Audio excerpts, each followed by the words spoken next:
Hi all. இப்போ என்ன பார்க்க போகிறோம் அப்படின்னா ஆங்கிலேய மராத்திய போர்கள். இதில் 3 போர்கள் நடந்திருக்கும். இப்போ நம்ம பார்க்க போகிறது முதல் ஆங்கிலேய மராத்திய போர் 1775லேருந்து 1782 வரைக்கும் நடந்திருக்கும். இந்த போர் நடக்கிறதுக்கு காரணமாக இருந்தது என்னங்கிறத நம்ம பார்க்கலாம்.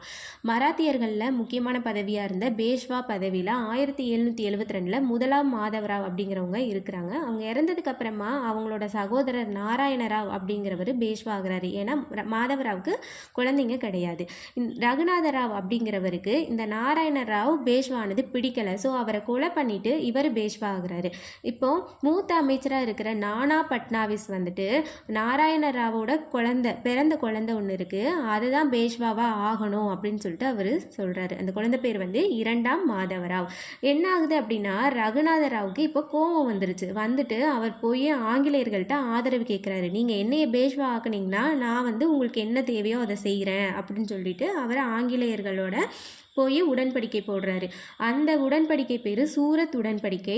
எப்போ போட்டிருப்பாங்கன்னா 1775 போட்டிருப்பாங்க. ஓகேங்களா. ஆனால் ஆங்கிலேய வைஸ்ராய் வந்து அந்த உடன்படிக்கையை நீக்கம் பண்ணுறாரு. ஏன்னா இந்த ரகுநாதராவுக்கு முன்னாடியே அமைச்சராக இருக்காருல்ல நானா பட்னாவிஸ், அவர் போயிட்டு நீங்கள் இரண்டாம் மாதவராவ் அந்த பிறந்த குழந்தைய பேஷ்வாவாக அறிவிச்சிங்க அப்படின்னா நான் வந்து உங்களுக்கு சால்செட் பஸ்ஸின் அப்படின்னு நீங்கள் கேட்குற அந்த இடத்த கொடுத்துட்றேன் அப்படின்னு சொல்லிட்டு அவர் முன்னாடியே போய் பேசிட்டாரு. ஓகேங்களா.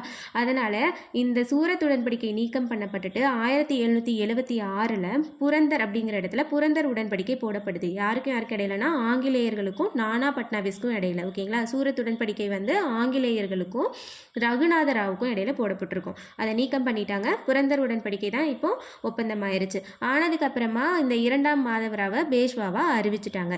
அறிவிச்சதுக்கு அப்புறமா இந்த மராட்டியர்கள் என்ன பண்றாங்கன்னா சால்செட் பஸ்ஸின் அப்படிங்கிற இடத்த ஆங்கிலேயர்களுக்கு கொடுக்கல. சொன்ன மாதிரி கொடுக்காம விட்டதுனால தான் இந்த போர் நடக்குது. ஆங்கிலேயர்களுக்கும் மராத்தியர்களுக்கும் இடையில ஆங்கிலேயர்கள் போர் தொடுத்து வராங்க. ஆங்கிலேயர் சார்பில் யார் வராங்கன்னு பார்த்தோம்னா பாப் ஹாம் அப்படிங்கிறவங்களும், மராத்தியர் சார்பில் மகாதாஜி சிந்தியா அப்படிங்கிறவங்களும் 2 பேரும் போர் தொடுக்கிறாங்க. இதில் பார்த்தோம்னா ஆங்கிலேயர் தான் வெற்றி பெறுறாங்க.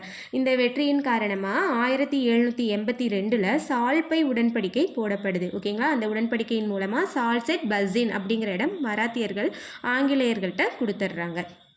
ஓகேங்களா. கொடுத்துட்டாங்க. இதுக்கப்புறமா மராத்தியர்களுக்கும் ஆங்கிலேயர்களுக்கும் இடையில ஒரு 20 வருஷத்துக்கு எந்த பிரச்சனையுமே இல்லை. இதுதான் இந்த முதல் ஆங்கிலேய மராத்திய போர். இந்த கண்டென்ட் உங்களுக்கு புரிஞ்சிருக்கும்னு நினைக்கிறேன். இது மாதிரி நிறைய கண்டென்ட் பார்க்க என்னோட இந்த சேனலை சப்ஸ்கிரைப் பண்ணுங்கள். தேங்க்யூ.